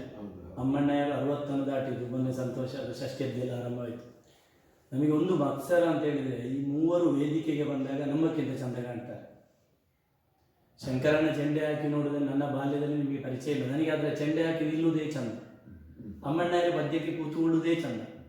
ಬಲಿಪ್ಪರು ಇವತ್ತು 80 ಆದರೂ ಅವರೊಂದು ಕೂದಲಿಲ್ಲದಿದ್ದರೂ ಅವರು ಮೆಗೆ ಮಾಡುವುದೇ ಚಂದ. ಇದು ಯಕ್ಷಗಾನದ ದೇವರು ನಿಮಗೆ ಕೊಟ್ಟಂತಹ ಸೌಭಾಗ್ಯ ಅಂತ ನಾನು ಗ್ರಹಿಸ್ತೇನೆ. ಆದರೆ ನಿಮ್ಮ ಇಷ್ಟು ವರ್ಷದ ತಿರುಗಾಟದಲ್ಲಿಯೂ ದೊಡ್ಡ ಅಸೌಖ್ಯ ಅಂತ ತಿಂಗಳಗಟ್ಟಲೆ ರಜೆ ಮಾಡಿದ್ದೇನು ಇರಲಿಕ್ಕಿಲ್ಲ. ಬಹುಶಃ ಇದನ್ನು ಹೇಗೆ ನಿಯಂತ್ರಿಸಿದ್ದೀರೋ ನನಗೆ ಗೊತ್ತಿಲ್ಲ. ನಿದ್ದೆ ಬಿಟ್ಟು ಹೇಗೆ ನೀವು ಇದನ್ನೆಲ್ಲ ಯಕ್ಷಗಾನದಲ್ಲಿ ಕೆಲವು ನೀವು ಬೈಕಿನಲ್ಲಿ ಹೋಗಿ ಬರ್ತಾ ಇದ್ದವರು ಆ ಕಾಲದಲ್ಲಿಯೂ ಕೂಡ ಹಾಗೆ ಹೇಗೆ ಇದನ್ನು ಆ ಕಾಲಕ್ಕೆ ಆಗ್ತಿದ್ದದ್ದು. ಅಂದರೆ ನಾನು ಯಾವುದೇ ಈಗ ಕೆಲವು ಕಲಾವಿದರಿಗೆ ಕೆಲವು ದುರಾಭ್ಯಾಸಗಳು ಬರುವುದು ಸಹಜ. ಹೌದು ಹೌದು, ಒಂದೊಂದು ಬರುವುದು ಸಹಜ. ಚಾ ಕುಡಿಯುವುದಾದ್ರೂ ಸಹ ಹೌದು, ಅದು ಹಾಡ ಕೇಳಿದ್ರೆ ಅತಿಯಾದ್ರೆ ಅದು ಹಾಗೆ ಅನಿವಾರ್ಯ ಆಗಿ ಹೋಗುದು. ಹಾಗೆ ಕೆಲವು ದುಶ್ಚಟ ದೇವರದಲ್ಲಿ ನನಗೆ ಯಾವುದು ಬರಲಿಲ್ಲ. ಅದು ಕಾರಣ ಬಹುಶಃ ನಾನು ಡಿಗ್ರಿವರೆಗೆ ಹೋದವ, ವಿದ್ಯಾಭ್ಯಾಸ ಎಜುಕೇಟೆಡ್ ಅಂತ. ಆ ಕಾಲದಲ್ಲಿ ಈಗ ಒಂದು ಡಿಗ್ರಿ ಆದವರು ಮೇಳಕ್ಕೆ ಹೋದ್ದು ನಾನೇ ಪ್ರಥಮ. ಅದು ನಾನೇ ಪ್ರಥಮ. ಆಮೇಲೆ ಈಗ ಭೂಕಳದವನ ತುಂಬ ಬಂದು ಅದೇ ಇರ್ಬೋದು ಅಲ್ಲ. ಈಗ ನಾನು ಅದನ್ನೇ ಮತ್ತೆ ಕೇಳಬೇಕು ಅಂತಿದ್ದೆ. ಆ ಕಾಲದಲ್ಲಿ ಈಗ ನೀವು ಡಿಗ್ರಿ ಆದ್ರಿ, ಉದ್ಯೋಗ ಅದಕ್ಕೆ ಹೋದ್ರಿ, ಯಕ್ಷಗಾನಕ್ಕೆ ಹೋದ್ರಿ, ವೃತ್ತಿಯನ್ನು ಯಾವುದು ನಿಮಗೆ ಸಿಕ್ಕಿದ ಉದ್ಯೋಗವನ್ನು ಬಿಟ್ಟು ನಿಮ್ಮ ಆ ಬಳಿಕ ಸಿದ್ದಕಟ್ಟೆಯವರು ಬಂದರು, ಎಲ್ಲ ಆದವರು ಬಂದರು. ಈಗ ನಾವು ಮನೆ ಥರ ಲೆಕ್ಕ ನೋಡಿದರೆ ಅವ ಈಗ ಡಿಗ್ರಿ ಮಾಡಿ ಆಟಕ್ಕೆ ಹೋಗ್ತಾ ಇದ್ದ ಅಂತ ಹೇಳಿದ್ದು ಇರ್ಬೋದು, ನೀವು ಕೇಳಿದ್ದು ಇರ್ಬೋದು. ಮೇಳಕ್ಕೆ ಸೇರುವ ವರ್ಷ ನನ್ನ ತಂದೆಯವರಿಗೆ ಹೇಳಿದೆ, ಹೌದು ನಾನು ಮೇಳಕ್ಕೆ ಸೇರುವ ವರ್ಷ ನಾನು ಮೇಳಕ್ಕೆ ಹೋಗ್ತೇನಪ್ಪ ಅಂತ ಹೇಳುವಾಗ ಅವರು ಹೇಳಿದಾಗ ಓ ಸಂತೋಷವೇ, ಆದ್ರೆ ನೀವು ಮೇಳಕ್ಕೆ ಹೋಗುದಾದ್ರೆ ನಾನು ಡಿಗ್ರಿವರೆಗೆ ಹೋಗುದು ಅಷ್ಟು ಖರ್ಚು ಮಾಡ್ಬೇಕು ಅಂತ ಇರ್ಲಿಲ್ಲ, ಅದು ತಂದೆಯವರಿಗೆ ಕಾಣು. ನಾನೀಗ ಬೇಡ ಅಂತಲ್ಲ, ಕಲೆಯ ಮೇಲೆ ಪ್ರೀತಿ ಇತ್ತು, ಮತ್ತೆ ಆಯ್ತಾಯ್ತು ಹೋಗ್ತಿದ್ದು. ನಿನ್ನ ವೃತ್ತಿ ನಿನಗೆ ಅದರಲ್ಲಿ ಒಳ್ಳೇದಾಗಲಿ ಅಂತ ಹೇಳಿದೆ. ಆ ಕಾಲದಲ್ಲಿ ಆಗಿತ್ತು. ವಿದ್ಯಾವಂತರು ನಾನು ಹೋಗುವ ಕಾಲದಲ್ಲಿ ವಿದ್ಯಾವಂತರು ಬಹಳ ಕಡಿಮೆ ಇದ್ದರು. ಹಾಗಿದ್ದಲ್ಲಿ ನಿಮ್ಮ ಮನೆಯವರೆಲ್ಲ ಜಯರಾಮಣ್ಣ, ನೀವು ಗಣಪಣ್ಣನ ವಿದ್ಯಾಭ್ಯಾಸ ನನಗೆ ಗೊತ್ತಿಲ್ಲ, ಆದ್ರೆ ಎಲ್ಲರೂ ವಿದ್ಯಾವಂತರೇ. ವಿದ್ಯಾವಂತರಾಗಿದ್ದವರಿಗೆ ಬಹುಶಃ ಚೌಕಿಯಲ್ಲಿ ಹೆಚ್ಚು ಮನ್ನಣೆ ಇದ್ದಿರ್ಬೋದು, ಯಾಕಂದ್ರೆ ಕಲ್ತು ಬಂದವರು. ಉಳಿದವರು ನೋಡುವ ರೀತಿಗಿಂತ ಸ್ವಲ್ಪ ಬದಲಾವಣೆ, ಯಾಕಂದ್ರೆ ಶಿಸ್ತು ನಮ್ಮಲ್ಲಿ ತನ್ನಷ್ಟಕ್ಕೆ ಬಂದು ಹೋಗ್ತದೆ, ಅದು ಯಾರು ಮಾಡುವುದಲ್ಲ. ಅದರಿಂದ ಆ ಕಾಲಘಟ್ಟದಲ್ಲಿ ನಿಮಗೆ ಸ್ವಲ್ಪ ಗೌರವ ಹೆಚ್ಚಿರ್ಬೋದು ಇದರಿಂದ ಗೆಲ್ಲೋ. ಈಗ ಅದಕ್ಕಿಂತ ಹೆಚ್ಚು ಸಂತೋಷ ಏನು ಅಂತ ಹೇಳಿದ್ರೆ, ಒಂದು ಕಾಲದಲ್ಲಿ ನಾವೀಗ ಬಲಿಪರಲ್ಲಿಯೂ ಎಲ್ಲದನ್ನು ನೋಡುವುದಂತ ಹೇಳಿದ್ರೆ ಒಂದು ತಲೆಮಾರಾದ ಮೇಲೆ ಒಮ್ಮೆ ಯಕ್ಷಗಾನ ಮನೆಯವರಿಂದ ನಿಲ್ಲುವುದು, ಬಲಿಪರಿಂದ ಅವರ ತಂದೆಯವರಲ್ಲಿಲ್ಲ, ಅಜ್ಜನಲ್ಲಿತ್ತು. ಈಗ ಬಲಿಪರ ಮಕ್ಕಳಲ್ಲಿದ್ದಾರೆ. ಹಾಗೆ ನಿಮ್ಮ ಕುಡಿ ಈಗಲೂ ಮುಂದುವರಿತಾ ಉಂಟು. ಅಲ್ಲಿ ಚೈತನ್ಯ ಕೃಷ್ಣ PUC ಆದ ಮೇಲೆ ಇದೇ ಶುರುವಾಯಿತು, ಇದರ ಯಕ್ಷಗಾನದ ಇಂಟ್ರೆಸ್ಟ್. ಯಕ್ಷಗಾನದ ಶುರುವಾಯ್ತಲ್ಲ, ಅದು ಹುಟ್ಟಿಂದ ಬಂದದ್ದು. ಆದ ಕಾರಣ ನಿಮ್ಮ ಗರಡಿಯಲ್ಲೇ ಪಳಗಿದ್ದು ಅಂತ ನಮಗೆ ಕಾಣ್ತದೆ ಅಲ್ವಾ? ಅವನ ಹತ್ರ ಶಾಸ್ತ್ರೀಯ ಮೃದಂಗ ಕ್ಲಾಸಿಗೆ ಹೋದ. ಅದು ಮತ್ತೆ ಯಕ್ಷಗಾನಕ್ಕೆ ಬಂದದ್ದು. ಯಕ್ಷಗಾನಕ್ಕೆ ಬಂದದ್ರಿಂದ ಅವನಿಗೆ ಆ ಯಕ್ಷಗಾನದ ಒಂದು ಶಾಸ್ತ್ರೀಯತೆಯನ್ನು ಕಾಪಾಡಿಕೊಂಡು ಯಕ್ಷಗಾನದನ್ನು ಉಳಿಸಿಕೊಂಡು ಶಾಸ್ತ್ರೀಯತೆಯನ್ನು ಅದಕ್ಕೆ ಕಾರಣ ನೀವು ಜೊತೆಯಲ್ಲಿದ್ದೀರಿ. ನಮಗೆ ಬೈಯುವ ಅಧಿಕಾರವೂ ಉಂಟು, ಉಳಿದವರನ್ನು ಈಗ ಬೈಯುವ ಅಧಿಕಾರವೂ ನಮಗಿಲ್ಲ. ಆದ ಕಾರಣ ಅದನ್ನು ಬೇಕಾದಾಗೆ ಪಳಗಿಸಲಿಕ್ಕಾಯ್ತು. ಇಂಥ ಅಭೂತವಾದಂಥ ಅನುಭವವನ್ನು ಗಳಿಸಿದ್ದೀರಿ. ಇನ್ನು ಸನ್ಮಾನಗಳ ಬಗ್ಗೆ, ಸಣ್ಣ ದೊಡ್ಡ ಸನ್ಮಾನಗಳು ನಮ್ಮ ಮನಸ್ಸಿಗೆ ಅತ್ಯಂತ ತೃಪ್ತಿ ನೀಡಿದಂಥ ಸನ್ಮಾನಗಳು ಅನೇಕ ನಿಮಗಾಗಿವೆ, ಅನೇಕ ಆಗಿದೆ. ಸಾಮಾನ್ಯವಾಗಿ ಕೆಲವನ್ನು ನೆನಪಿಸಿಕೊಳ್ಬೋದು. ನಿಮಗೆ ವಿದೇಶದಲ್ಲಿಯೂ ಆಗಿದೆ, ಸ್ವದೇಶದಲ್ಲಿ ಸಿಗುವ ಧಾರಾಳ ಮನ್ನಣೆ ಸಿಕ್ಕಿದೆ. ಯಕ್ಷಗಾನದಲ್ಲಿ ಏನು ಸಿಗಬೇಕೋ ಬಹುಶಃ ಅದೆಲ್ಲ ನಿಮಗೆ ಸಿಕ್ಕಿ ತೃಪ್ತರು ಅಂತ ಕಾಣ್ತದೆ. ಅಕಾಡೆಮಿಯ ಪ್ರಶಸ್ತಿಯೂ ಆಗಿದೆ. ಅದರ ಬಗ್ಗೆ ಒಂದು ಸ್ವಲ್ಪ ನೆನಪಿದ್ದ ಹಾಗೆ ಹೇಳಿ ಸರ್. ಅದು ಸಹ ನಾನು ಎಣಿಸಿ, ಇದು ಯಾವ ಪ್ರಶಸ್ತಿಗಳು ನಾನೊಂದು ಎಣಿಸಿ ಆಗಲಿ, ನಾನು ಹೇಗೆ ಆಗಲಿ ಹಾಗೆ ಬಂದದ್ದಲ್ಲ, ನನಗೆ ಗ್ರಹಿಕೆ ಇಲ್ಲದೆ ಬಂದದ್ದು. ಅಕಾಡೆಮಿ ಪ್ರಶಸ್ತಿ ಆಗಿದೆ. ನನ್ನನ್ನು ಒಂದು ದಿವಸ ಕರೆದೊಬ್ಬರು ಹೇಳಿದ್ರೆ ಹಾಗೆ ನಿಮ್ಮ ಬಯೋಡಾಟ ಕೊಡಿ ಅಂತ ಹೇಳಿದ್ರು, ಕೊಟ್ಟೆ. ಅದು ಸಹ ಆಗಿದೆ. ನಾನು ಇದಾಗಿ ಅದು ಸಂತೋಷ ನನಗೆ ಅಕಾಡೆಮಿ ಪ್ರಶಸ್ತಿಗಿದ್ದು. ಆ ವರ್ಷ ಬಹುಶಃ ಅದರ ಪ್ರೆಸಿಡೆಂಟ್ ML ಸಾಂಗ್ ಆ ವರ್ಷ ನನಗೆ ಸಿಕ್ಕಿದೆ ಪ್ರಶಸ್ತಿ. ಅದು ಬಹಳ ಸಂತೋಷ. ಮತ್ತೆ ಡೆಲ್ಲಿಯಲ್ಲಿ ಕೆಲವು ಸನ್ಮಾನಗಳಾಗಿವೆ. ನಾನು ಒಂದು ಹಿಂದಿ ಯಕ್ಷಗಾನ ಆಗ್ತಿತ್ತು, ಅದರಲ್ಲಿ ಹೊಳ್ಳರ ಬಗ್ಗೆ ಹೇಳಿದ್ದೆ. ಹಾಗೆ ಜೊತೆಯಾಗಿ ನಾವು ಡೆಲ್ಲಿಗೆಲ್ಲ ಹೋಗಿದ್ದೇವೆ. ಎಲ್ಲ ರಾಜ್ಯಗಳಲ್ಲಿ ಸಂಚಾರ ಆಗಿದೆ, ಅಲ್ಲೆಲ್ಲ ಆಗಿದೆ. ಕಲಾರಂಗದ ದೊಡ್ಡ ಪ್ರಶಸ್ತಿ ನಿಮಗೆ ಸಿಕ್ಕಿದೆ. ಹೌದು, ಹೌದು. ಮತ್ತೆ ಅದೇ ಹೆಸರು ನೆನಪು ಬೇಡ, ಅದು ಸಾಕು. ಅದು ನಿಮಗೆ ಪ್ರಶಸ್ತಿಗಳು ಈಗ ಇಲ್ಲಿದ್ದು ಸಾಂಕೇತಿಕವಾಗಿಟ್ಟು ಪ್ರಶಸ್ತಿ ಎಷ್ಟು ಉಂಟು ಅಂತ ಎಲ್ಲರಿಗೂ ಗೊತ್ತುಂಟು. ಯಕ್ಷಗಾನ ಕಲಾವಿದ ಜನರ ಮನಸ್ಸಿನಲ್ಲಿ ನಿಲ್ಲುವುದೇ ದೊಡ್ಡ ಪ್ರಶಸ್ತಿ. ಅದು ಶಾಶ್ವತವಾಗಿ ನೀವು ಇದ್ದೀರಿ, ಅದು ಖಂಡಿತವೇ. ವಿದೇಶಗಳಲ್ಲಿ ಎಲ್ಲಿ ಪ್ರಶಸ್ತಿಗಳೆಲ್ಲ ಸಿಕ್ಕಿದೆ? ದುಬೈಗೆ ಹೋಗಿದ್ದೇನೆ, ಮಸ್ಕತ್ತು, ಬಹರೇನ್, ಮತ್ತೆ ಜಪಾನ್. ಇಷ್ಟು ಸಾಮಾನ್ಯ ಯಕ್ಷಗಾನವು ಎಲ್ಲ ಕಡೆಯಲ್ಲಿಯೂ ಕಂಪನ ನಡೆಸಿ ಪದ್ಯಾಣ ಶಂಕರನ ಏನು ಇಲ್ಲಿ ಸಂಗತಿ ಅಲ್ಲ, ಪದ್ಯಾಣ ಮನೆತನ ಅಲ್ಲಿಯೂ ಅದನ್ನು ಪ್ರಸರಿಸಿದ್ದೀರಿ. ದೊಡ್ಡ ಸಾಧನೆ ನಿಮ್ಮದು. ದೇವರ ನಮ್ಮ ಕಲಾದೇವಿ ಅನುಗ್ರಹ ಅಷ್ಟೇ. ಯಕ್ಷರ ಕಲಾರಂಗದ ಅನೇಕ ಆಗು ಹೋಗುಗಳನ್ನು ಕಂಡು ಈಗಲೂ ನೀವು ನಡೆಯ ಬಗ್ಗೆ ಇದರ ಬಗ್ಗೆ ಎಲ್ಲ ಸಮರ್ಥವಾಗಿ ಹೇಳಬಲ್ಲಂತಹ ಹಿರಿಯರು ನಮಗೆಲ್ಲ ಆದರ್ಶಪ್ರಾಯ. 1ನೇ ಕಾಲ, 2ನೇ ಕಾಲ, 3ನೇ ಕಾಲ ಆ ರೀತಿಯ ಕಾಲದ ನಿಘಂಟಿನಲ್ಲಿ ಹೋಗುತ್ತಾ ಇದ್ದ ಕಾಲದಲ್ಲಿಯೂ ಮದ್ದಳೆಗಾರರಾಗಿ ನುಡಿಸಿ ಅನುಭವ ಪಡೆದವರು ನೀವು. ಈಗ ನಾವೆಲ್ಲ ಪದ್ಯ ಹೇಳುವುದು ನಮ್ಮನ್ನು ನೀವು ಬೈದರೂ ತೊಂದರೆ ಇಲ್ಲ. ಕೆಲವೊಮ್ಮೆ ಕಾಲಗಳ ಪರಿಮಿತಿಯನ್ನು ಬಿಟ್ಟು ನಾವು ಹೋಗಬೇಕಾದ ಅನಿವಾರ್ಯತೆ ಉಂಟು. ಈ ಅನಿವಾರ್ಯತೆ ಬಹುಶಃ ನಿಮಗೂ ಕೆಲವು ಸಂದರ್ಭದಲ್ಲಿ ಆಗಿರ್ಬೋದು ಅಂತ ಕಾಣ್ತದೆ ನನಗೆ. ಹಿರಿಯರಾದರೂ ಕೂಡ ಹೀಗಿದ್ರೆ ಒಳ್ಳೇದಲ್ವ ಅಂತೇಳಿ ಒಂದು ನಿಮ್ಮನ್ನು ಸಮಜಾಯಿಸಿ ಅವರೆಲ್ಲ ನಿಮ್ಮನ್ನು ಮೇಲೆ ಓವರ್ಟೇಕ್ ಅಂತ ಹೇಳಿದ್ರು. ಆ ರೀತಿಯಲ್ಲಿ ಮಾಡಿದ್ದು ಇರ್ಬೋದು ಅಂತ ಏನಾದರೂ ಅನುಭವ ಇದ್ದರೆ ಅವರಿಗೆ ಒಂದು ಯಕ್ಷಗಾನದ ಮುಂದಿನ ಗತಿ ಬೇಕಾಗಿದೆ. ನಾವೇನು ಕೊಡುವುದಲ್ಲ, ಯಕ್ಷಗಾನ ಉಳಿದೇ ಉಳಿತದೆ, ನಾವು ಮಾಡಿ ಯಕ್ಷಗಾನ ಉಳಿದದ್ದು ಅಲ್ಲ. ಆದರೂ ಹಿರಿಯರಾಗಿ ನೀವು ಏನು ಸಲಹೆ ಕೊಡ್ತೀರಿ ಅಂತ? ಯಕ್ಷಗಾನದಲ್ಲಿ ಒಂದು ಅದರದ್ದೇ ಆದ ಒಂದು ಕ್ರಮಗಳು ಕೆಲವು. ಈಗ ಬಣ್ಣದ ವೇಷ ಹೀಗೆ ಆಗಲಿ, ಹೀಗೆಯೇ ಆಗಲಿ, ಕಿರೀಟದ ವೇಷ ಹೀಗೆ, ಸ್ತ್ರೀ ವೇಷದ್ದು ಅದೊಂದು ಬೇರೆ ಬೇರೆ, ಈ ಪುಂಡು ವೇಷ ಹೀಗೆ, ಹಾಸ್ಯ ಹೀಗೆ. ಮೊದಲಿನ ಕಾಲದಲ್ಲಿ ಹೊರಗಿಂದ ಚೆಂಡೆ ಕೇಳುವಾಗಲೇ ಅಂದಾಜು ಆಗ್ತಿದೆ ಯಾವ ವೇಷ ಈಗಲೆಲ್ಲ ಕಳೆದಿರ್ಬೋದು ಅಂತ. ಈಗ ಅಂದಾಜು ಆಗುದು. ಸಮಯವನ್ನು ಹೇಳ್ತಿದ್ರಂತೆಲ್ಲ.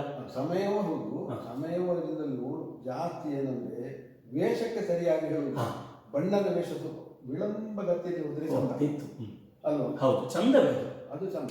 ಕಿರೀಟದ ವೇಷ ಅದರದ್ದೇ ಅಲ್ಲ, ಅದಕ್ಕಿಂತ ಸ್ವಲ್ಪ ಸ್ವಲ್ಪ ವೇಗದಲ್ಲಿ ಅದು ಹೋಗ್ಬೇಕು. ಪುಂಡು ವೇಷ ಅದು ಹುಡುಕಾಟಿಗೆ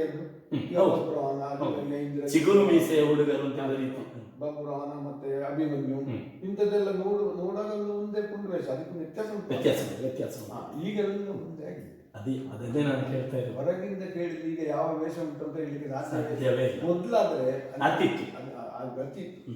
ಈಗ ಕೆಲವು ಪ್ರಸಂಗದಲ್ಲಿ ಹಾಗೆ ಚೆಂಡೆಯವರಿಗೆ ಸರಿ ಗೊತ್ತಬೇಕು, ಭಾಗವತರಿಗೆ ಸ್ವಲ್ಪ ಗೊತ್ತಿದ್ರು ಸಾಕು ಸಾಕು. ಗೊತ್ತಿರ್ತದೆ. ಅದಕ್ಕೆ ಹೇಳಿದ್ದಲ್ಲ. ಈಗ ಒಂದು ದುಶ್ಯಾಸನ ವಧೆ. ದುಶ್ಯಾಸನ ವಧೆಯಲ್ಲಿ ಭಾಗವತರಷ್ಟೇ ಅನಕ ಭೀಮಸೇನ ನಿತ್ತ ಅಂತ ಇಷ್ಟೇ ಹೇಳುದು. ಈಗ 2-3 ಸಲ ಅದು ಪದ್ಯವೇ ಇರುವುದಷ್ಟೇ. ಪ್ರಸಂಗ, ಅದರ ಪ್ರಸಂಗ ಬಿಟ್ಟೆ ಪ್ರಸಂಗ ಈಗ 1 ಗಂಟೆ ಉಂಟು. ಅದು ಇರುವುದು ನಡೆಗಳಲ್ಲೇ ದುಶ್ಯಾಸನ ಸಭೆಯಲ್ಲಿ ಬರುವುದು, ಅದು ತೆಕ್ಕೊಂಡು ಹೋಗುವುದಲ್ಲೇ ಈ ತೈತರದಲ್ಲಿ ಅದು ವಿಳಂಬಗತಿಯಲ್ಲೇ ಹೋಗ್ಬೇಕು. ಅನುಭವವೇ ಮುಖ್ಯ. ಅದನ್ನು ಹೊಸತನ ಮಾಡಿದ್ರೆ ಆ ಪ್ರಸಂಗದ ರುಚಿಯೇ ಹೋಯ್ತು. ಹಾಗೆ ವೇಗವೂ ಇರಬಾರ್ದು. ನಿಧಾನ, ಅದು ಎಷ್ಟು ವಿಳಂಬಗತಿಯಲ್ಲಿ ಆಗ್ತದೆ ಅಷ್ಟು ವಿಳಂಬ ಹೋಗ್ಬೇಕು. ನಾವು ಮಾಡ್ತಿದ್ದೆವು ಮಾತ್ರ. ನನಗೆ ಅದಕ್ಕೆಲ್ಲ ನನಗೆ ಪ್ರೋತ್ಸಾಹ ಕೊಟ್ಟು ಸಪೋರ್ಟ್ ಮಾಡಿದವರು ಭಾಗವತ ಅವರು ನರಸಿಂಹಭಟ್ರ ಪರಂಪರೆಯಲ್ಲಿ ಬೆಳೆದವರು. ಹಾಗಾಗಿ ಅವರಿಗೆ ಏನಾಯ್ತು, ಅವರೆಲ್ಲ ಹೇಳಿಕೊಟ್ಟು ಹೋಗಿದ್ರು, ಅದನ್ನು ಹೀಗೆ ಹೋಗ್ಬೇಕು, ಇಷ್ಟು ನಿಧಾನದಲ್ಲಿ ತಗೊಳ್ಬೇಕು ಎಲ್ಲ ಹೇಳಿಕೊಂಡಿದ್ರು. ಹಾಗೆ ಅದೇ ಪರಂಪರೆ ನನಗೆ ಸಿಕ್ಕಿತ್ತು ಅದು.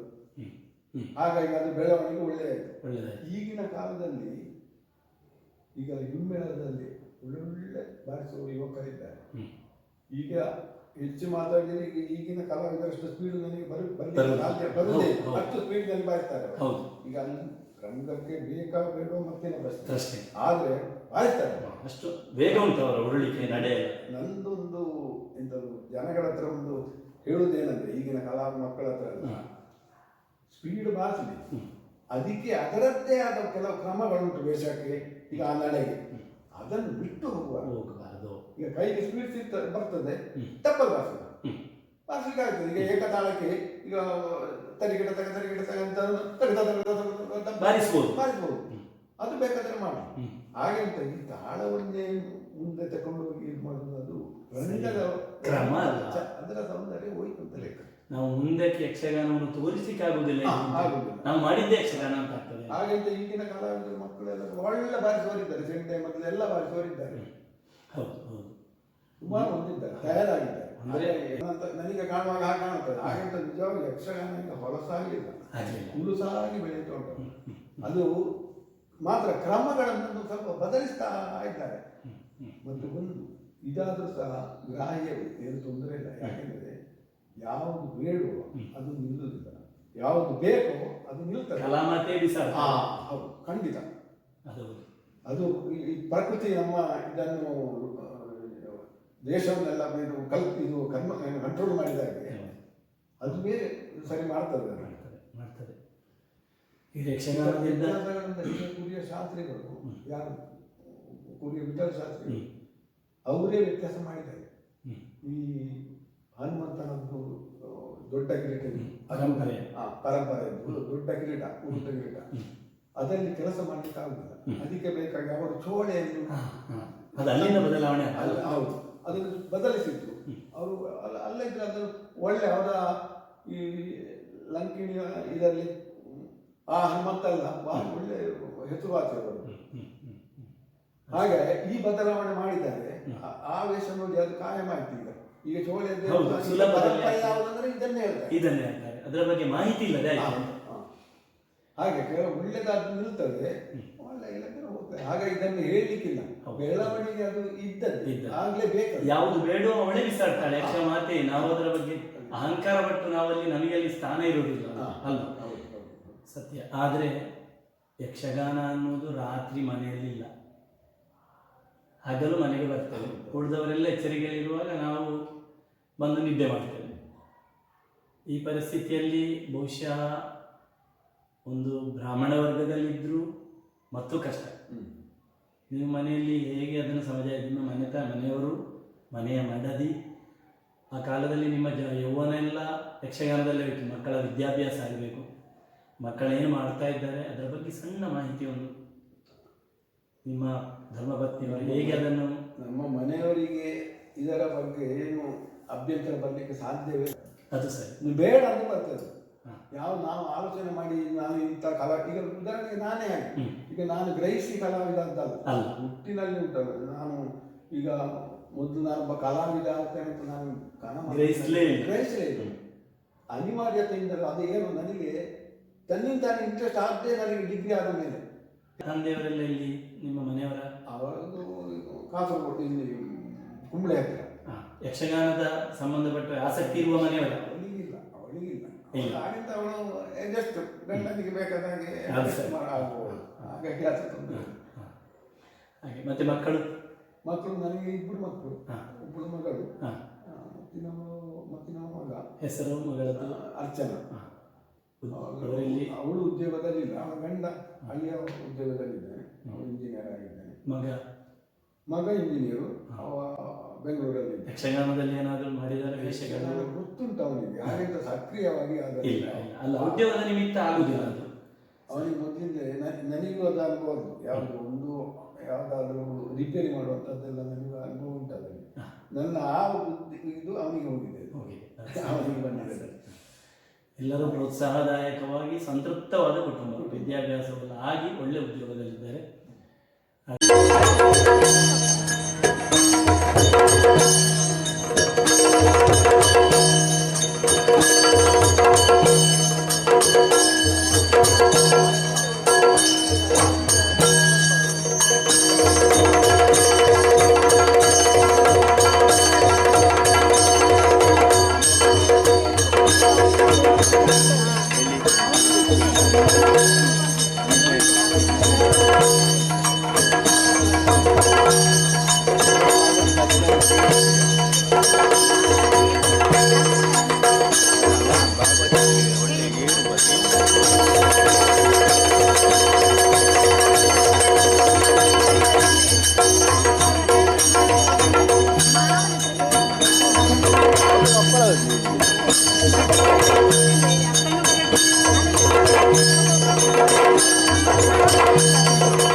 ಶಂಕರಣ್ಣ, ಇಷ್ಟೊತ್ತು ಬಹಳ ಸಂತೋಷದಿಂದ ನಿಮ್ಮ ಅಪಾರ ಅನುಭವವನ್ನು ನಮಗೆ ಕೊಟ್ಟಿದ್ದೀರಿ. ಯಕ್ಷಮಾತೆ ನಿಮಗೆ ಆಯುರಾರೋಗ್ಯ ಭಾಗ್ಯವನ್ನು ಕೊಟ್ಟು ನಿಮ್ಮ ಸೇವೆಯನ್ನು ನಮಗೆ ನೋಡುವಂತಹ ಭಾಗ್ಯವನ್ನು ಇನ್ನೂ ಹೆಚ್ಚಿನ ಕಾಲ ಒದಗಿಸಲಿ ಅಂತೇಳಿ ಯಕ್ಷಾಂತರಂಗ ಯೂಟ್ಯೂಬಿನ ಎಲ್ಲ ಪ್ರೇಕ್ಷಕರ ಪರವಾಗಿ ನಿಮಗೆ ಧನ್ಯವಾದವನ್ನು ಸಮರ್ಪಿಸ್ತೇನೆ. ನಮಸ್ಕಾರ.